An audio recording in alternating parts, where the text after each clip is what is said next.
সব সময় শুনে গেছি বাংলাদেশের জাতীয় খেলা হাডুডু, এখন বলে বাংলাদেশে আরো 2টা গেম জাতীয় হিসেবে পরিণত হয়েছে। তাহলে আপনারা সবাই শুনে ফেললেন এগুলা কি গেম আর কিরকম টাইপের গেম হতে পারে। সবাই বলতেছে ফ্রি ফায়ার, পাবজি, তাহলে দেখেন তো কি গেমের কথা বলে। কাশি দিয়া পা দাসে গিয়াও মাজা গান্তি তোর খাদ না নাই খবর হুদাই বাজ না বা জানতি হাস তাওয়া গরম হইলে সাত কুনা পাত নাই। এক্সকিউজ ভাই, হ্যালো আর ভাই একটা ভিডিও শুট নিতেছি আমরা, এটা এই জায়গাটা আপনি দেখতেছেন না ভাই? সরি ভাই, একটা কোয়েশ্চন করতে পারে আপনারা ছোট মোটো? মানে আমরা কাজের মধ্যে ভেটু দিতে কি আপনার ভালো লাগে? ও ভাই সরি ভাই, একটা সামান্য একটা কোয়েশ্চন ভাই, বাংলাদেশের জাতীয় খেলা কি?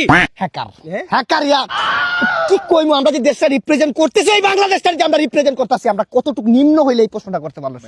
তুমি মিয়া প্রশ্ন, তুমি কি তোমার লাইসেন্স আছে? জি ভাই। তোমার চ্যানেলের নাম কি? জি বাংলার বাঘ। বাংলার বাঘ না, বাংলার বাঘ না যে বাংলার মিয়াও দিতেছিলাম, ঠিক আছে? Sorry ভাই, একটা রিপোর্টার একজন দক্ষ মানুষ কিভাবে প্রশ্ন করেন আপনি?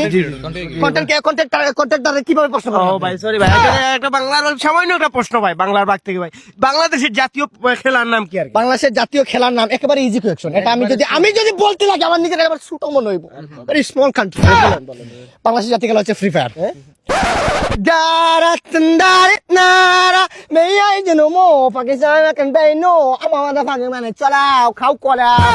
ভাই এই দেখছেন মূর্খ মানুষ, আসলে এই দেশটা কেন উন্নত হবে না ভাই, আমার এটা বুঝান।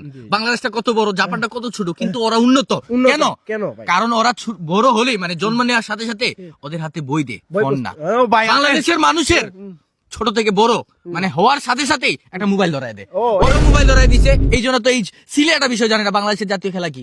আপনি জানেন তো, আপনি বলেন। আমি তো জানি ভাই, আর আমি তোর মতো মূর্খ না ভাই। ও ভাই বলেন। বাংলাদেশের জাতীয় খেলা হচ্ছে পাবজি।